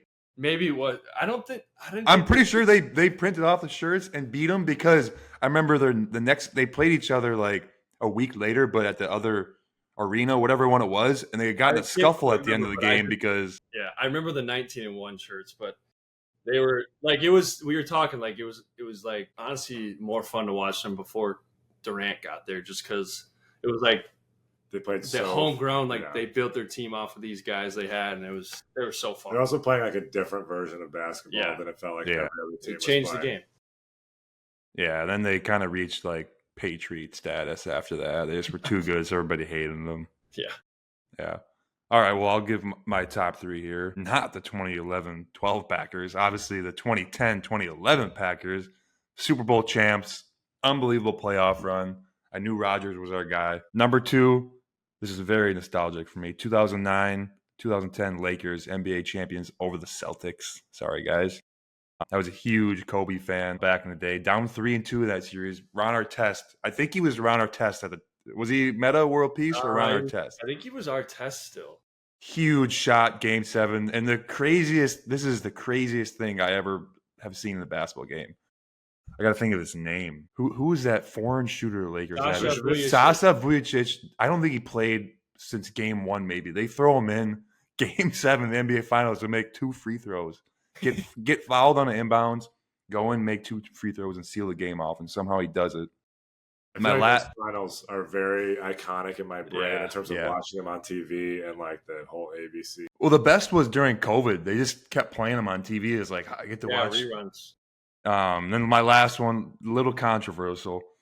2014-15 Wisconsin Badgers. I hate the Badgers nowadays. Yeah. I had a feeling you might pick these guys because they were really fun to watch. I'm with you on this. Yeah. And this is weird because I think Sam, 2014-15, you might have already been committed to Marquette. So it was like, can I cheer for the Badgers in the final? No, I wasn't committed yet.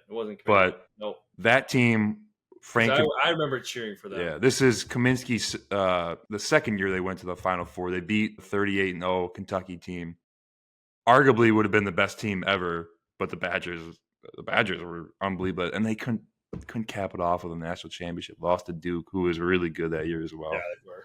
Yeah. That former Westchester Nick Nigel Hayes was on that team. That I loved watching that team. Kaminsky was like, Dude, they're so a good. classic guy to look up to in terms of 7 foot. Duye Dukin. I loved watching him play. Yeah, Dukin. Yeah. Might have played him in the G once there. Bronson Koenig had an unbelievable tournament run. Who was I there? believe. Yeah. Is it Travion? Travion Jackson. Travion Jackson. He was a couple years before that, but I loved watching him play. Wow. Yeah. Yeah. I don't even think Are you sure? Ben Brust wasn't on the team either. Josh Gosser. Josh It was Gosser, obviously. yeah. Bronson Koenig might have been a sophomore or freshman. I can't quite remember. Sophomore. Decker, obviously. No, they had a squad, and I played against that Kentucky team, and they were much better than us. So that Wisconsin team was incredible. Quick fact that we did not mention. Sam, your first collegiate game was against Luke. This guy. Yeah, beatdown. The Marquette Golden Eagles over the Vail Commerce. Yeah, should we say how you guys relate to the Yeah, no. So it was like, So we were playing Was on the it- Naval Base Academy. yeah, like for in like Annapolis. not Memorial Day, Labor Day. Yeah. Some It sort of was- military. Whatever one's in November. Veterans Day. Veterans Day. It Yeah, was Something like that. military related. And this was first game with like Bryce Drew as our new head coach. Because all at the Naval Academy. And I guess like the timing was different than usual, and we were not out on the court for the national anthem, like on this day. So frankly, it wasn't even up. Again, we had no chance from the get go. Yeah, You know? It was not our fault. We only got 30 pieced. That's what I think Sam had a like 15. I had, something like that. I had a pretty good game. Yeah, he was balling. So was most of the Marquette Golden Eagles. So we slow start for the Doors, although we made the tournament that year. Most teams. We also maybe this might have been a record at the time. Maybe most losses for an NCAA tournament team. How many did you guys have? Because you got. I think. Oh, you were 15 or were you 16. playing game with We were with Northwest? I don't think there was playing 9-8. games. We were the 9-8 with Oh, Northwestern. 9-8 or Northwestern. I was in the player of the game the year before against That's Wichita what- State's Okay. team. That was Yeah. incredible. Another fun fact, I did not watch that game because I was playing, I don't know how I remember this. I was playing my last high school football game, playoff game. Yeah. Lost in the semis. Tough. Hey, Yeah. we were with you in spirit. But I heard Sam. Can we hit some honorable mentions? Because there's too many teams for the. Yeah. Shoot. Do Go some ahead. honorable mentions. All right. 2014 Vanderbilt baseball national champions, legendary group: Dansby Swanson, Walker Bueller, Carson Fulmer, Tyler Beatty, Brian Reynolds was a freshman. Loaded. We had a squad. 22 Maine Celtics already touched on earlier. 2011 Liberty Christian School women's basketball team, state champs. Nicole Kornet, a lot of buckets. We were talking about like I was going to throw in the 2016-17 Smash Panthers basketball team because that was first year removed. Got to see you guys win state that year. That was fun. Yeah. And Nikki's softball team that won state where they hit bombs. watching high school sports. There's nothing like it. That was a lot of fun. Did your sister beat up on you like ours did when you were younger? He was way better than me. Like we would play like on the same team in like summer leagues and stuff, and she was always our best player. And I started getting in high school some like Nicole's brother chance occasionally. Yeah. We weren't quite to that extent, but You guys were good. Last one, the whole Spurs dynasty, but I said like 14 Spurs or 15 Spurs, or you can choose any of them. Yeah, it was- that almost made my list because I was such a big Kobe fan, so I hated LeBron. Just couldn't stand them, and I was pulling for the Spurs hard those years. Yeah, it was beautiful basketball. Just- Oh, it's also, that roster, when you look at it, was incredible between like Unbelievable. Green, Patty Mills, young Kawhi. Diao, Like, Matt Bonner. Didn't they? I want to say they lost like one game at home one of those years. Something crazy. They're a machine. they were like 15-16. They were 67-15, I think. But the Warriors were 70. You're right. Yeah, 73-9. Yeah, but It could have been that year. I'm not sure. Also, early Lob City Clippers teams was must-watch television. especially when Tyga came out with that song, Lob City. yeah. That was awesome. All right, last category, we got top 3 2024 moments. This is a good one. Moving on to the new year, putting that year behind us, but we're going to, rehash the top 3 moments for each of us. Luke? Yeah. First and foremost, number one moment, personally, I feel like we're not shy to say this. Birth of Teddy Hauser. Obviously, Gonna take that one That's off the number board. one on my list. Yeah. All right, I just wanted to jump down. All right, parade. Yes. Parade was honestly cooler than the game in a sense because it was like energy was unbelievable. Well, what I kind of did is I just kind of put that in all one thing. All in the one. Yeah. Like the whole Championship kind of parade, round. the whole week, really. Yeah, no, that was like, that whole time was quite electric. So that's kind of really my number one. Number two. So Teddy's not your number one? Well, okay, it's not that Teddy's not my number one. It just feels like a little. I got a feeling you might make some other lists coming up here. So yeah, no. All right, number two. I'm gonna go a little weird one here. This is like more of a person. Well, one, the whole Summer Olympics was awesome, but watching the comeback against Serbia was like. Cool. It was such like a childhood part of me that I didn't know still existed about basketball came out in terms of like, and obviously having like teammates on the team and stuff, we were so like, so invested. It was like the most pure basketball moment I've had in the last like 15 years of my life, just because it was like childhood, like you're like LeBron's getting an and one, and you're like king, you know, you're like, I don't even know what's going on.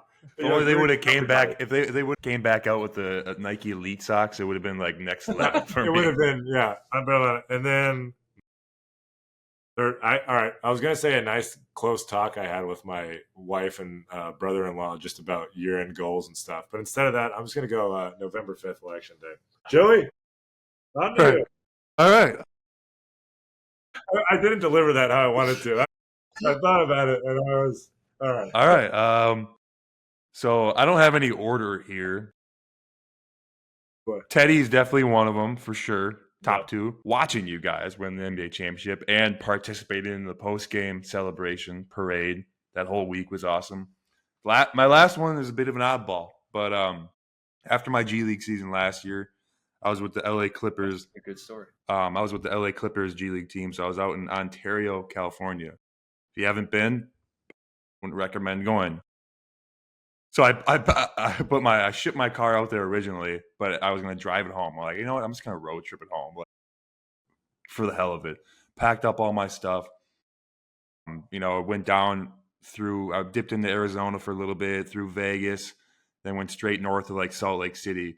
First day, I make it all the way to middle of nowhere, Wyoming. I'm on US I-80. I stop at a hotel. Wake up next morning real early. Get on the road. Like my car, a little Chevy Malibu, stuffed to the brim. I can barely like see out of my rear view. But I'm like an hour in my drive the second day, and my back tire, I just run over like a metal spike. And it's Easter Sunday. There's nobody on the road. I'm in the middle of Wyoming. I'm like, what do I do? I have no clue. To my knowledge at the time, I didn't think I had a spare. But I have all the stuff packed in my trunk, so I got to unpack it all. Sure enough, I got a spare. It's below freezing. The wind is just crazy. There's nobody on the roads. I'm calling my parents like, hey, like there's a town, 90 minutes back that way. Should I just go forward? Like, I don't know what to do. I put on the spare. I just keep driving. My parents were on the phone constantly trying to figure out if I could stop here, what they could help me out. Sure enough, like an hour or two later, I'm reaching the max on a spare tire. Like, you're not supposed to go more than 100 miles or whatever. Sure enough, these guys helped me out. They're like, hey, what are you doing on the road? Like, usually there's only truckers, around this area. They could patch it up real quick. And it was big struggle moment, but a big moment of growth. One that really sticks with me. It was like, I just changed a tire in the middle. If I didn't have my cell phone, probably wouldn't have been good, but I don't know how they did it back in the days, but yeah, good moment. That's beautiful. Yeah. It's a bit of a drag on story there, but it was I those are the ones that you really need to hold on to as you move forward. Only can grow from it. Yeah. All right, Sam, what do you All got? right, so everybody said it. Teddy being born. Yeah. Crazy. Luke knows just the whole hospital experience, seeing what goes on leading up to the birth, and then what happens during the birth, and then like while you're in the hospital, actually holding your child. It's pretty crazy experience, pretty cool. And you also learn a lot, not only about babies, but about like what they have to do for your wife to help her be safe and all that. So winning a championship, celebration, all that tied into one is my second one. Third one, learning how to become a parent and learning on the fly has been a highlight, because it's something you can't really replicate. You just kind of have to learn on the fly and figure it out as you go. But it's also pretty cool you kind of get to choose how you want to parent your kid, and you get to learn about them every single day, and they change so much. So, and you get to figure it out how to be parents with your wife, and how, like her parents maybe parented certain things differently than our parents, and how we can kind of take both ideologies and mesh them together. So all that kind of in one has been cool. It's been tough at times, but it's been also great. So it's been a lot of fun. One thing you can, like you said, you can kind of pull things you like, pull things you didn't like from your parents. One thing I think you should not do is when you don't have milk in the morning and you're making eggs for your kids, don't use French vanilla creamer as a substitute. That usually doesn't make for very good eggs. Yeah. Dave Hauser was the king of just putting a little cream or coffee in there. Sam, are your eggs what do they taste like? Vanilla. I just want to say, all right, really appreciate him making eggs for us in the mornings.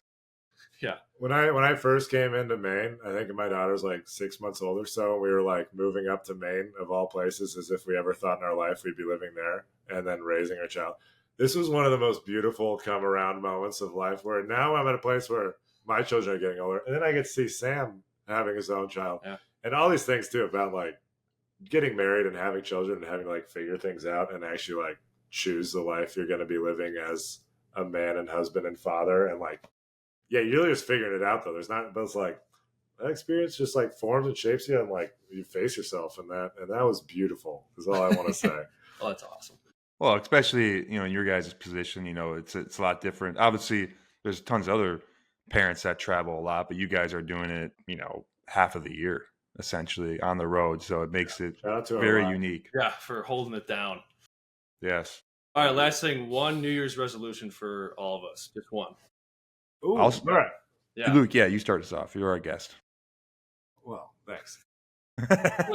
Wait. Since we already have stuff written down, so we'll let you guys go. Yeah, so we'll go first. Oh, okay. So I'll go. So I think we're going to try to take a little bit out of your handbook here, teach Teddy a little sign language. Yeah. So that's our handshake. Yeah, all done. So we're going to... What's this one? Kids, I want to try to learn some sign language, because we're going to try to teach Teddy. He's getting a little bit older and can kind of use his hands and stuff to, like, hungry, or I think this is more. So sign language is my new skill I'm going to try to learn. Thank you. I think that means like... This is poop, I think.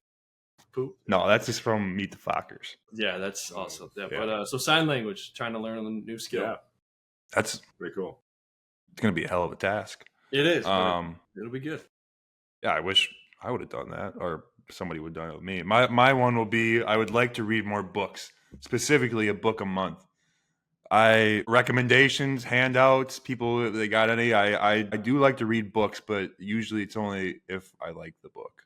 Hatchet. You know what I mean? Place to start. Like, I can't get, if I'm not interested the first 10 pages, it's not happening. So, and I'm going to try to maybe move more away from just books that relate to sports. So, expand my horizons. But I would say I kind of have the same thing going I'm going to try to do a book a month kind of thing. And like, particularly like novel, nonfiction. Because, all right, the things you're interested in, I want to say 100%, you got to go all into that, because you don't read books you're not interested in, And it's like, you got to start off. Also, it's like, give yourself a little runway, It might take a couple books before you're like, even whatever. Just read simple books that actually you read, Like I'm going first. Be like 8 reads of Hatchet. The Alchemist. Have you read The Alchemist? Hatchet is, I've read Hatchet. I've watched Hatchet. Great. Yeah. Well, I think everybody does in like 5th grade or something. But I'm starting off with Phil Jackson. Oh, the 11 Rings. 11 Rings. Yeah. We read that as a team last year. Yeah, we did. It's a good quick read. Yeah, that's a great book. Yeah, start, dude. Follow your interests. For those at home, first couple chapters of that book, though,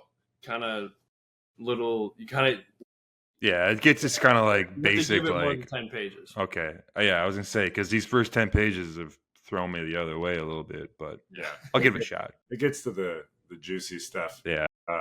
All right. So one of my actual kind of like things I'm doing is trying to do like a book a year. This is the talk I referenced earlier with my brother-in-law and my wife. Yeah. I have a general word of order for the year. And the biggest part of it is like basically this thing called Monk Manual. It's kind of like a little like daily planner and reflections type thing. And so my thing is to do that every day, because I generally just like will just go with the flow and whatever my emotions take me. And when I actually take any bit of time to like plan or even to reflect, like my days go so much better. I'm like locked in. I know what I need to do. I accomplish the things I need in for my wife and children and our house, and also just for myself personally. Like you feel so much more purposeful and all those kinds of things when you're actually like doing this. You're like, do I really need to do it? All that stuff. But like you just take the time. Life changing. I did it a couple years ago, and it was like some of the best times of my life. And it's like, why have I gotten away from it? It's a nice feeling we can cross something off the list. Yeah. So good. Versus like also when you just try to keep it all in your head as if and then you always just like forget never do any of it. Yeah. One thing that I like about that is, for myself, maybe I should start doing it, but a lot of times I feel like I'm always planning out stuff, but then at the end of the day, I'm not looking back, like, look at all I crossed out, like reflecting on, look at all I accomplished, rather than just like, you know what I'm saying? So it'd be another good way to kind of remind yourself, like, oh, like look at all the stuff I got done today. The little bit of reflection is really nice. Yeah, it's great. Well, that's awesome. Yeah, Luke, we appreciate you coming on. It was Luke's on here. He wants clicks. That's what he wants. He wants what more clicks than Derek.